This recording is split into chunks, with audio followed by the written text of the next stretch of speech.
Hi, Craig. All right. I guess I could also be pulling up the things and working on them while. Well, I'm just now copying and pasting things in. Okay. What's today's date? September the 13th. So yeah, refill that Franken content to counteract the curse. Sacrificed. I did make a sacrifice today, so that's why I'm here. That's why we're all good. I made a sacrifice. Which Next week cult we'll member? Nate. No, no great loss. Yep.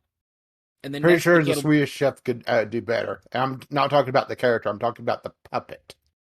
yeah. Next week we'll sacrifice the newest cult member, Luke, because he also needs work on his cooking. Although he's 18, I cut him some slack.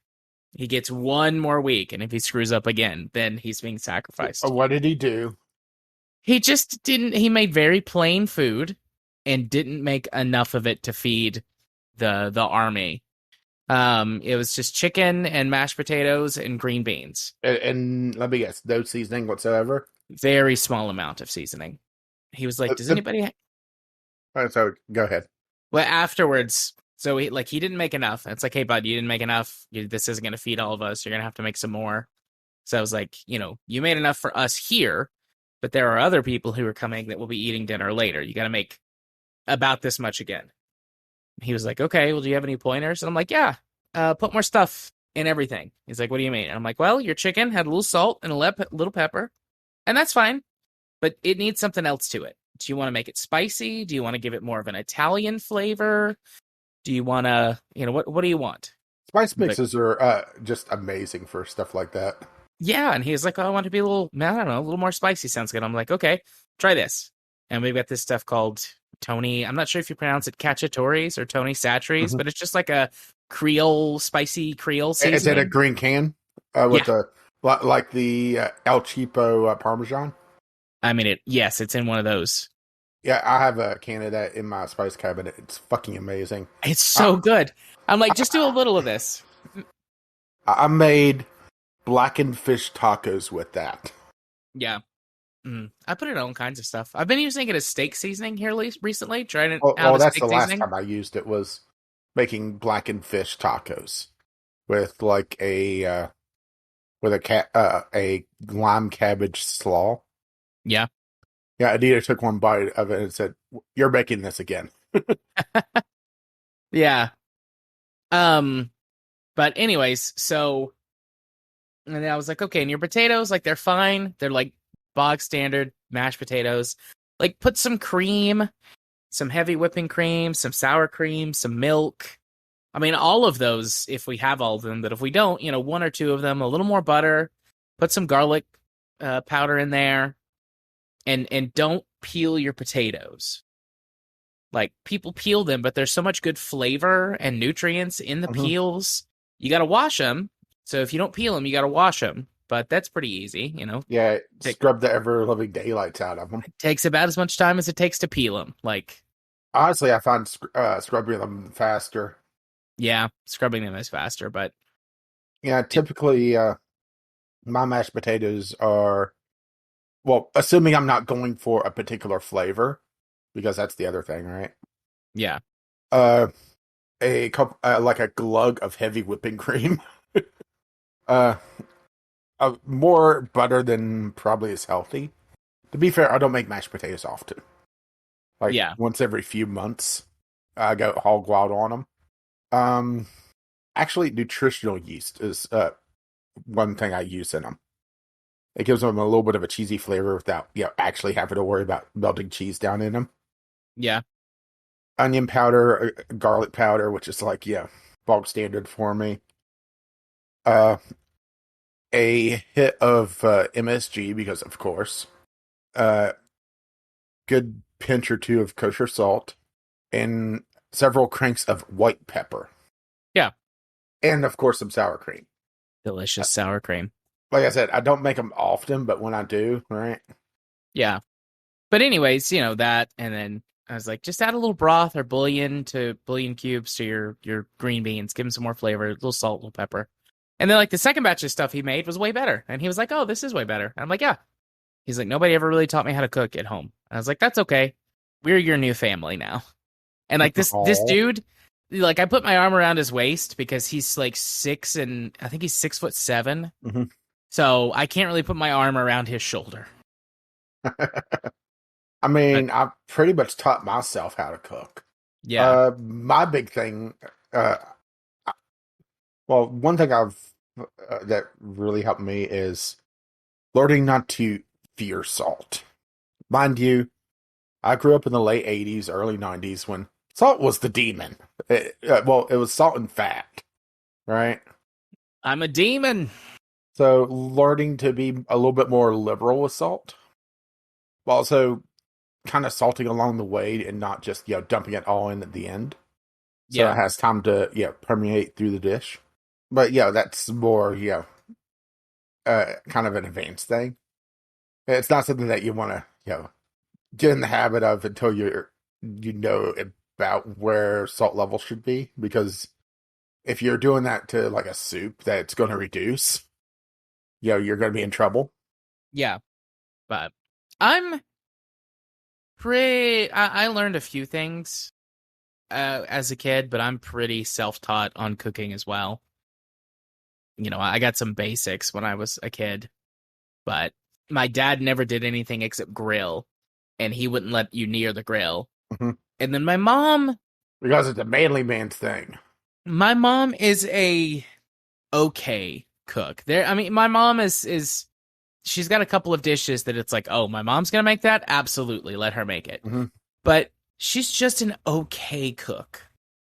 And so, she showed me some basic stuff, but we had a lot of very bland meals. And mom was someone who followed fad diet trends. Oh, boy. And so we always had weird stuff, or it's like, no, I'm doing the whatever diet, so that means we can't have any pork, fat, or grease. Yeah, it's called being Jewish. Yes. Yes, indeed. But anyways, yeah. It's it's a thing. But anyways, so yeah, there's that. But stories. So because we missed last week, did I tell you about Babs and the lady who was like motherfucking therapist? Did I tell you that story? No. Okay. So we service a number of group homes. And I've explained this to you before, and I think I mentioned it on the show, but just in case, group homes are kind of like assisted living facilities, but for the severely mentally ill. So if you get put in one of these places, you have a severe mental illness, like very bad schizophrenia or severe bipolar. Also, sometimes people with traumatic brain injuries get placed in these homes because they have symptoms that mimic that. Mm-hmm. But like that's the kind of people who are in these homes. And some of them respond better to medication and some of them don't. And some of them just outright refuse to take their medication at all times. So there's this group, this pair of ladies. They both are convinced that the names I'm about to use are their names, which they're not. So I'm not breaking HIPAA. These are not their names. Which would be completely different from West Virginia law, because I just saw that they were... I'll get into that later. Okay. But yeah, so there's these two ladies, Helena and Barbara. Not their names. So I'm walking around the home, talking to people, doing their therapy, air quotes therapy. For most of them, it's just like an extra pair of eyes watching them and tracking their symptoms. Some of them that respond well to medication can, have lucid conversations and things, but not these ladies. So I'm walking around. They're outside smoking cigarettes, and Helena is babbling to herself. I don't know about what. And Barbara is sitting next to her, and both of them are Helena's in her 50s, and Barbara is in her 60s. And every once in a while, Barbara's like poking Helena and is like shushing her. And I walk out, and Helena goes, "Hey, you're my therapist." And I'm not.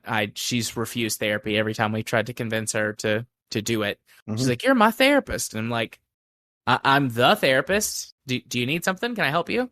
She's like, "Yeah, I need to talk to you." And so I wear my badge on a lanyard, and she grabs my lanyard and like pulls me down, like not to the ground, but just like down because she's sitting. And she like reads it, and she's like, Jared Arthur MFT.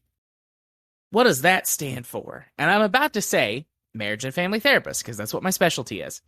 And she goes, does that mean you're a motherfucking therapist? And I nod yes vigorously and go, yes, that is what that means.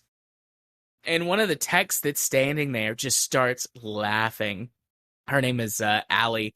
And she's like, God, Jared, this is why I love you. She's like, any other therapist who ever had come here does not handle this as well as you do. And I'm like, well, what else am I supposed to do? I gotta have fun with it sometimes. And Barbara sitting next to her goes, oh, yeah? Well, you have fun with it because you're a witch. I said, no, first of all, a witch is a female. You're a warlock. I look at her and I say, Barbara, you've never talked to me before. Hello.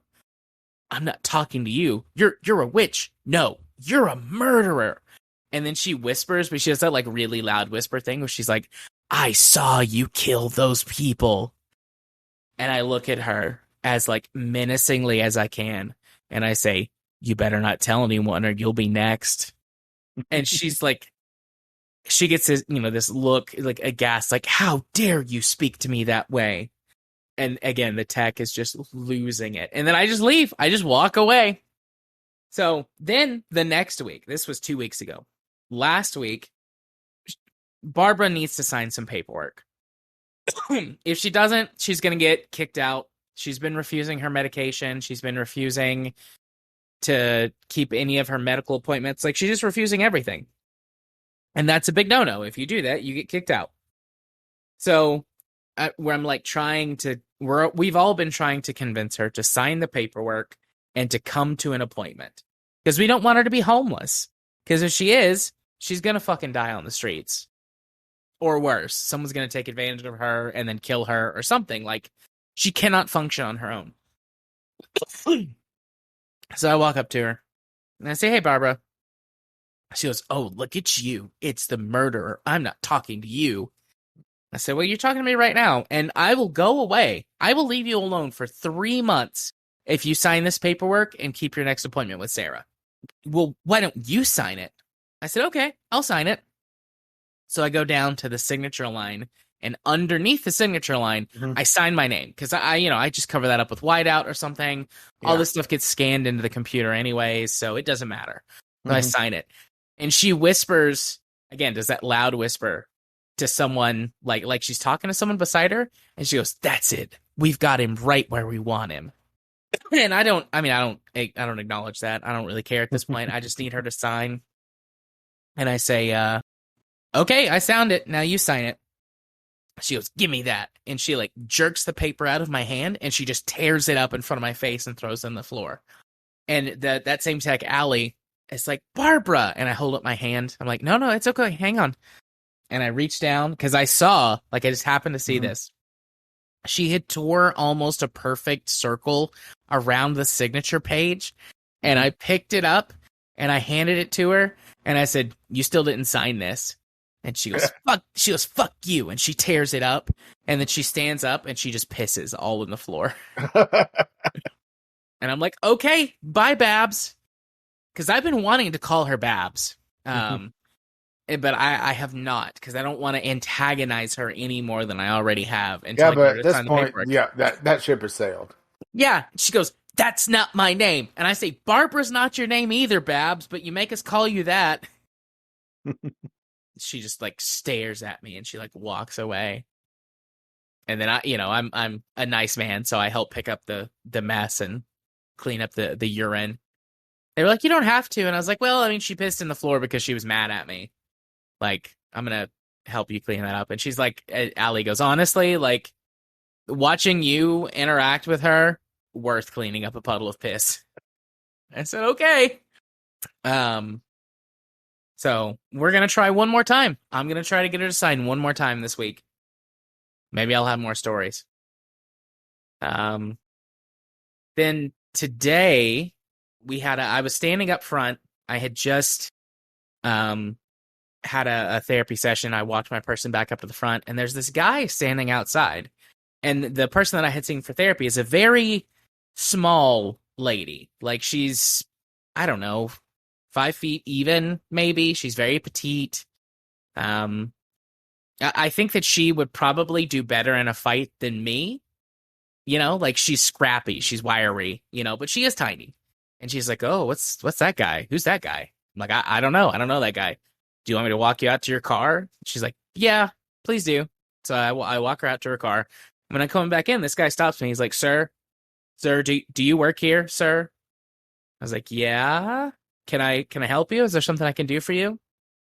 And this guy looks like he's got, bug eyes, like someone who's high or has been drinking a lot, like something. He's just got these massive, bug eyes and fully dilated pupils.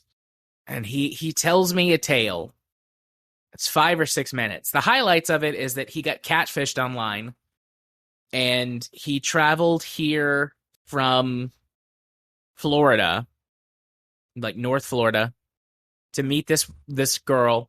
And he lived with her for 2 weeks. She took all of his money and she kicked him out today. And he's got to get back to Florida. And honestly, I believe this man. Like, so I don't know. You met Florida man. I did. I met holy shit, you're right. I met Florida man. So I met Florida man. And I believed him. Like, I don't know why he would lie about this. And even if he did, like, whatever. Like, he's very clearly not doing well, whatever's happened to him. And I'm like, okay, this isn't the kind of facility where that we can give you like immediate help for that. We do mostly outpatient therapy, but I mean, we know people. So if you'll just have a seat, let me go make a few phone calls. I'll see who we can, get up here and how fast. And he's like, "Oh, you can't call anybody. You can't call anyone." I was like, "Why?" And he says, "Well, they're going to come get me." I was like, "Who's they?" He goes, "The cops. The cops are going to come get me." So I've got my phone out. Like when I said I'm going to go call some people, I pulled my phone out of my pocket and I texted Maggie. She's our front desk person. I texted her and I said, "Call the non-emergency number, please. There's a guy out here that's just like giving me bad vibes. Like, we don't need like 911, bunch of cops showing up, but see if they can send an officer over." And so the more he talks, the more frustrated he gets. And he goes, "If you call anybody, I'm gonna have to like shoot the place up." I'm like, "Okay." Boy. I'm like, "Okay, let's not go there. I won't call anybody." Again.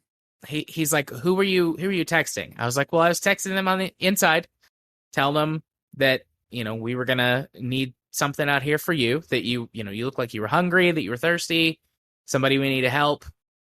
And he's like, yeah, I'm hungry. I could use something to eat, something to drink. I said, "Okay, why don't we just sit?" Because there's a bench. We've got just a bench outside. I was like, "Why don't we just sit down? We'll keep talking, and I'll text them inside and tell them to bring you some water." He's like, "Okay." So when he sits down, he's like, "Hang on, I gotta adjust." And he pulls a gun out of his pocket and sits it on the bench next to him. And like he's sitting to my right and he sits it to his right. So like if I can't like get at it, I'm like, okay. And then I just talked to him for a few minutes.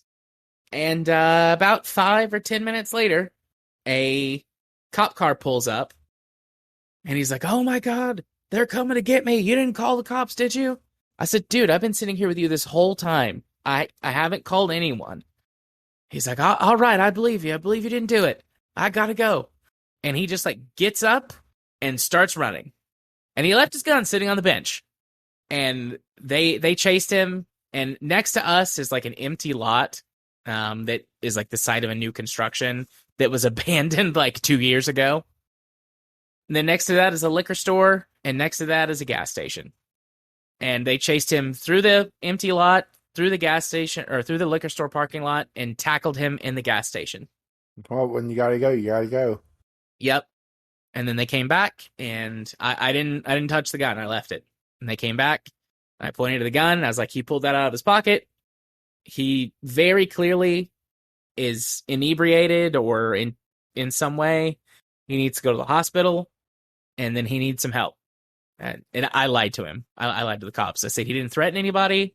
He just pulled that out of his pocket at one point while we were talking, said it made him uncomfortable. But I wasn't going to touch it. That's for you guys. That was about lunchtime today. So, story time. Yeah, since we're still doing Franken content. On the day we're recording this, West Virginia lawmakers passed a near total abortion ban because, yay. Because, of course. Yeah, and the reason why I made a comment about HIPAA is that at one point, I haven't read the version that they actually passed. So it may still be in there, but most likely not, because I was kind of pointing out that they were breaking federal law. And hey, only their God King could do that, right? Right. They were going to make a database of all doctors and patients that received abortions through the exemptions. I mean, it's the usual handful of exemptions, rape, incest, basically what that one little piece of decency that the GOP could be shamed into having. Yeah. But they wanted to create a database of all doctors and patients that got an abortion through this loophole, or I shouldn't say loophole, this exemption, which would be able to be queried by the Freedom of Information Act. I see. Yeah, that violates HIPAA. That not just violates HIPAA, but that motherfucking violates HIPAA. Yeah. That rips HIPAA's head off and shits down its throat. I didn't know it was a praying mantis. It was.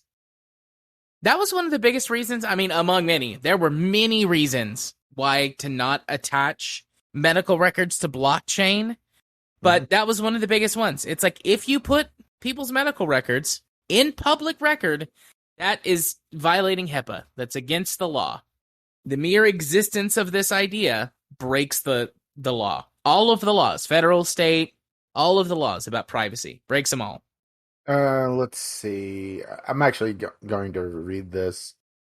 So, a 22-7 vote in the in the state senate, with the House of Delegates approving it 78-17.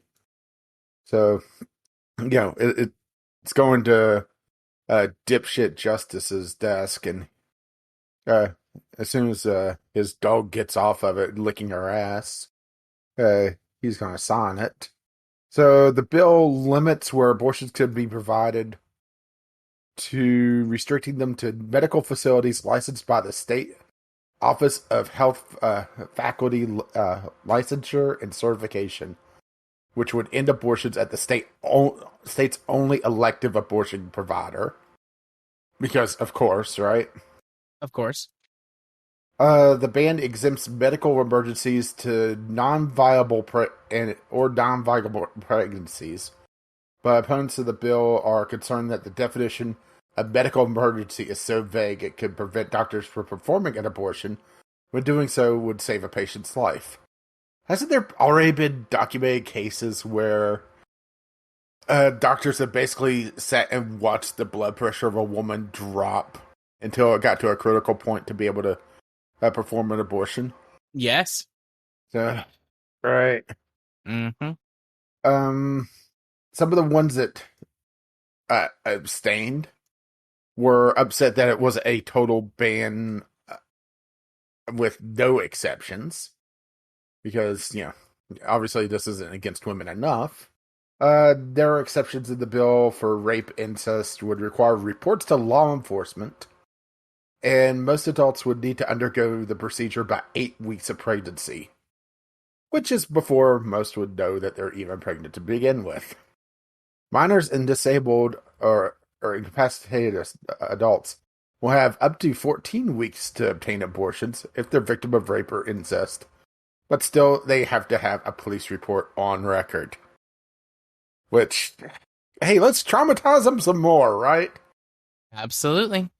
There's a YouTuber I watch, Beau with the Fifth Column, and he's a good old Southern boy from Florida who is about as leftist as I am. Yeah, I think you've mentioned him. I still haven't check them out. I need to. Yeah, Yeah, especially Beta Nita with him because I imagine as soon as she hears him talk, she's going to make some assumptions, and I want to kind of turn around on her just to have fun. yeah. But there's every once in a while he'll come back to tell the story about this about people he knew that went on vacation, and it's he does air quotes and he winks. He's like, that's gonna happen more and more. You're gonna see more Mm-hmm. people going on vacation, and they're gonna come back. And Well, at least assuming that the GOP doesn't somehow hammer through their total abortion ban yeah, nationwide. yep, Oh, I mean, it doesn't surprise me that this is happening now. yeah, I kind of wish I was surprised, but I'm not. yep. I wish I was surprised. I wish I didn't have to say I told you so to people in my life that I have to tell, I told you so to. Say Lovey. So it is. Those are my stories though. Those were my big stories. I've had some other things happen this week, but in the past week, but they were not quite so funny and much more traumatizing stories. Mm, So let's look at show stuff. yeah. Diablo is community corner. Actually, I need to check, make sure there's nothing new there that I haven't seen. The Viking, or sorry, the another NFT game goes bankrupt is also community corner. Hold up. So we have Diablo and NFT game to start off with. Okie dokie. Had to scoot around to get a little bit more comfortable. Scoot around. Have I ever told you about scooters? This is really, really short. Well, There's this I'm aware of scooters existing. Yeah, a you're a little coffee later shop. on that. Oh no, So I there's thought you were talking about scooters assisted the mode of transportation. no. So there's a coffee shop that I drive past on Thursdays when I go. Oh, there's the odd. When I go to the group home where Babs is at, and it's called Scooters. And it's, it's kind of like any generic coffee shop you've ever been to in terms of what beverages they make and how they make them.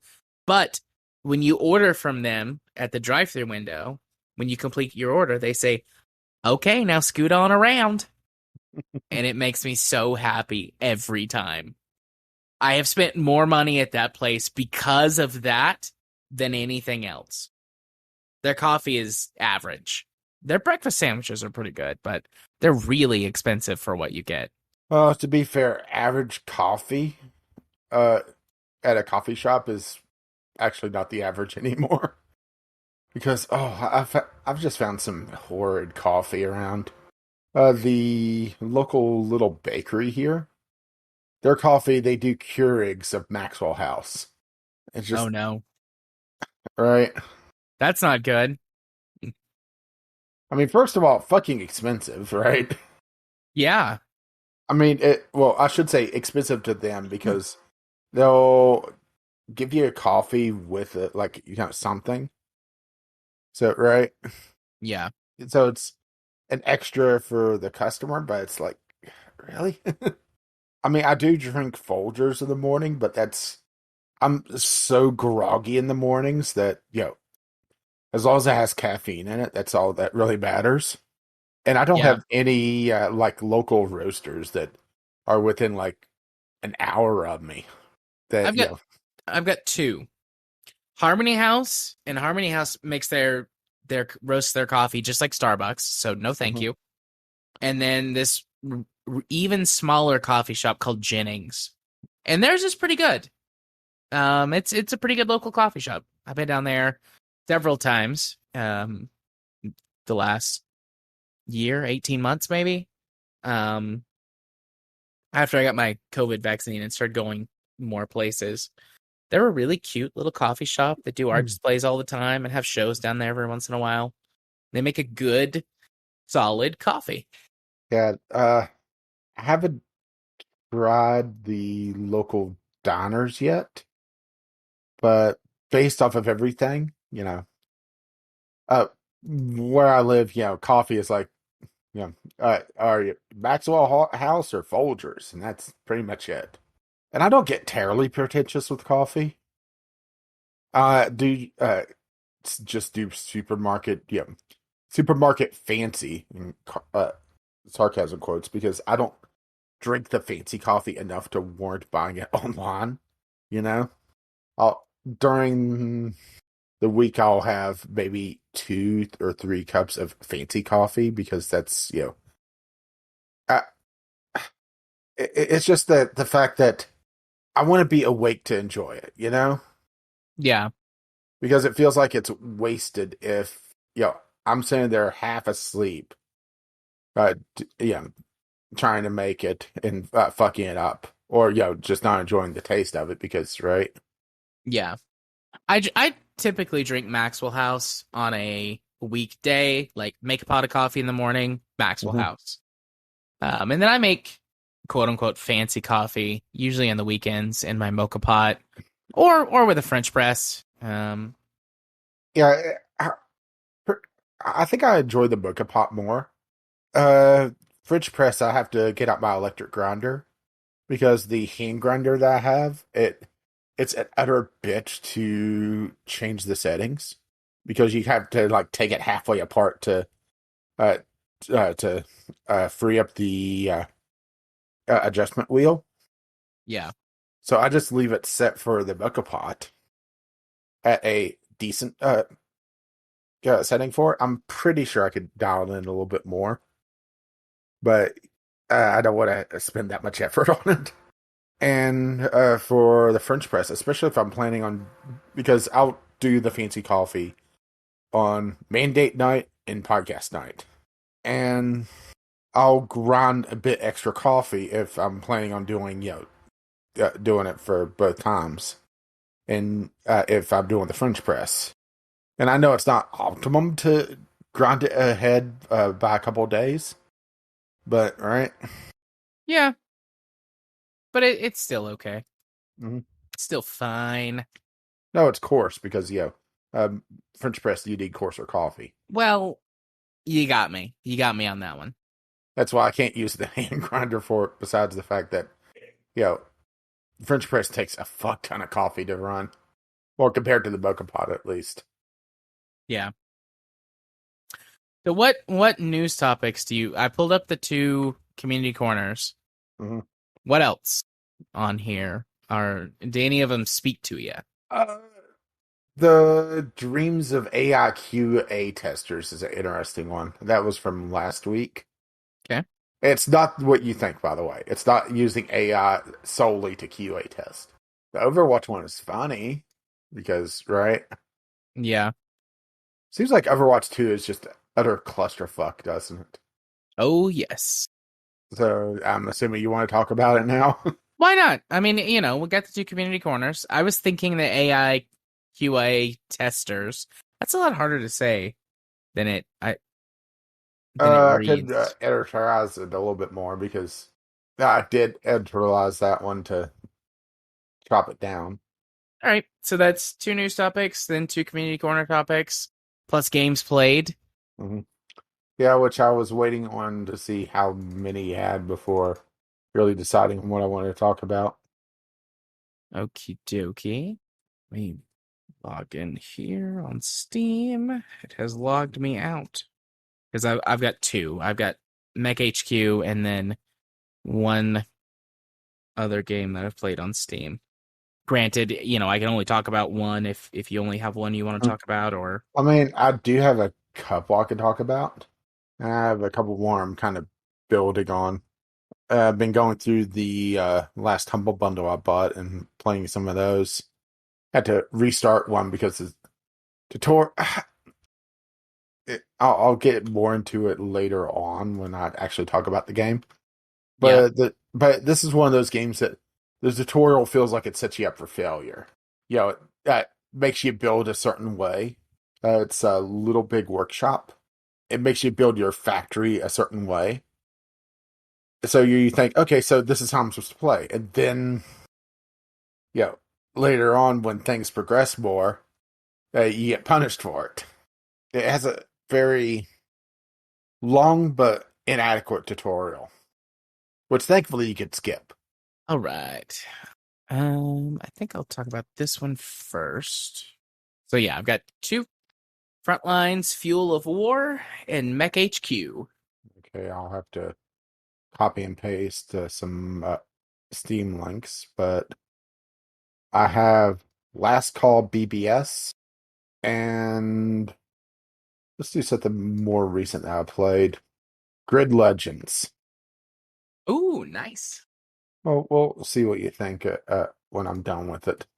Okay, I think I got my links all set. All right. I do 2. Do you have Audacity up? Yes, I do. I just loaded it. Okay. All right.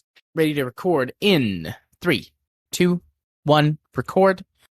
And for the sync, 3, 2, 1, sync. sync. Oh, I was late on that one. I definitely was late. I was trying to move my fan a little bit more so it doesn't give as much noise. So, all right. About my recording volume. Let me turn it down a little bit and see if that helps as well. It just gets hot in here with the computer. Let me know when you've completed thine adjustment. I think I've been adjusted. Not well adjusted, but adjusted. Right. Time to go to the chiropractor. Pay some snake oil salesman. I was about to say, what I could pop my back for free and have the same result. Sarah goes to the chiropractor. That's the thing that she's done wrong lately. So she has back problems, and so let me have somebody snap my back. That's going to solve all my back problems. Yeah, she's been having a lot of pain all over, honestly. To me, I mean, I'm not a doctor. Just, I have dealt with plenty of aches and pains on my own. And me thinking about the way she describes her pain and her symptoms reminds me of the time last year. Yeah, it was last year when my shoulder was all fucked up because I had that pinched nerve. Mm-hmm. And what fixed that was not going to a chiropractor, but going to physical therapy, going to see a doctor, getting some medicine to help ease the pain and the issues while I went to physical therapy and got my body worked on. Mm-hmm. And I'm like, yeah, you should go see a doctor, have a couple of scans done, get some pain meds. Physical therapy really worked for me. That might be something that could help you. Like she's talking about all this pain. Mm-hmm. And she's like, no, I'm not going to a doctor. I'm going to see my chiropractor after work today. He'll give me an adjustment. I'll feel better. I was like, you also would feel a little better if you took some ibuprofen. She's like, why would I take ibuprofen? I said, Sarah, you're a nurse. What is ibuprofen? What is it? It's an NSAID. What is that? Non-steroid anti-inflammatory drug. Exactly. Take some ibuprofen. If you feel better, then I'm right. And you should go see your doctor and you should go get physical therapy because you've got some kind of swelling that's putting pressure on your nerves and it's making you hurt. So she took some ibuprofen. And in like 20 minutes, she was like, well, I don't know what it is. The pain's just gone down a little bit. It's not gone all the way, but it's gone down a little bit. I'm like, Sarah, I wonder why. You took pain medicine. It relieved the inflammation. She still went to go see her chiropractor, though. Not go to the doctor. Just the chiropractor. Ultimate irony would be the chiropractor calls this in the first place. Oh, I would love that. Or he makes it worse, and that she eventually goes to the doctor, and when she's like, yeah, I've been going to the chiropractor for 8 months to deal with this problem. He's like, yeah, you're going to need back surgery now because they fucked you up. But he said he was a doctor. Yeah, he got it out of a Cracker Jack box. Right. Oh, wait, they don't do those anymore. It's QR codes. I will say, it feels really good to get your back cracked. Mm-hmm. So if someone's like, yeah, I go to a chiropractor every once in a while, like how I go to a spa or whatever. I get my back cracked, feels great. I go get a massage afterwards. Like, you know what? Fair enough. You do you, boo. But like, don't go to snake oil salesmen to get legitimate medical problems cured. Mm-hmm. Go to a doctor. Yeah, but she's also isn't she one that said she wasn't going to get the vaccine because Bill Gates was going to track her or something? Yes.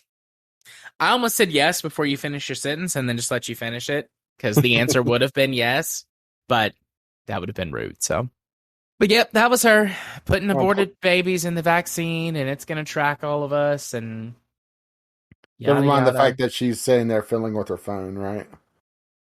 Yep. She's still not vaccinated. I don't know how she hasn't died. She's had COVID like 3 times. She's too stupid to die, unfortunately. Oh, well, all right. Well, fresh from Not the Onion. Let's have a little bit more Franken content than get going. Armed Pennsylvania man in wig trying to restore Trump as president arrested at Dairy Queen. All right. Yep. I was gonna say that feels real, but then I remembered you said Not the Onion, so it is real. Yeah. An armed Pennsylvania man in a rainbow wig who was trying to restore Trump as president was arrested at Dairy Queen. The wig man, who reportedly told police he talks to God, because of course he does, a 61-year-old Jan Salisbury of Hunker, PA. Police were called Saturday afternoon, September 10th, due to Savory driving erratically. While looking for his Jeep, police said that they were informed that he pulled into a Dairy Queen on Greensburg Street, and he was inside wearing a bright yellow vest, a rainbow wig, and carrying a handgun. Right? After arriving, police made contact with him. According to the affidavit, Savory first claimed he was working undercover with Pennsylvania State Police, working a major drug sting. Mind you, he's wearing a bright yellow vest. I'm imagining like a safety vest and a rainbow wig. Undercover, right? Yeah. What is this? The Bozo Squad? Is he trying to get undercover with 10 gay clown dads gang? That's the my 10 gay clown dads. that's the gritty version. Is that they're all mafia. Put them in a clown car to sleep with the fishes. Then he claimed he talked to God and was a prophet and would kill all the Democrats because Trump was still president. Oh, good. So he doesn't have to restore him. He already is president, right? Right. Job done. You did it. Now go home. Oh. He reportedly claimed he knew the Dairy Queen workers and that they would vouch for him. The manager told police that he was in the store earlier that same day, put $120 on the counter, and said it was a tip for non-Democrats. But other than that, they don't know who he is. Right. Oh. He had a 9mm, 22 caliber, and 62 rounds of ammunition. Boy, it's a good thing that, no crazy people have guns in this country, right? Right? It's a good thing. Not a single crazy person has a gun. Oh, wait. That's what kind of gets me, is these people that are so down the QAnon rabbit hole that they think that they have to go out and restore Trump as president. Never mind the fact that this guy also said that Trump was restored as president, and he's been president all along. So, hey, he can't run again because term limits, bitch. You know, though, that they would try to remove those. Oh, definitely. Or say that, because the Democrats made his term in office, unpleasant, that it doesn't count. Right. Because he wasn't able to reign freely.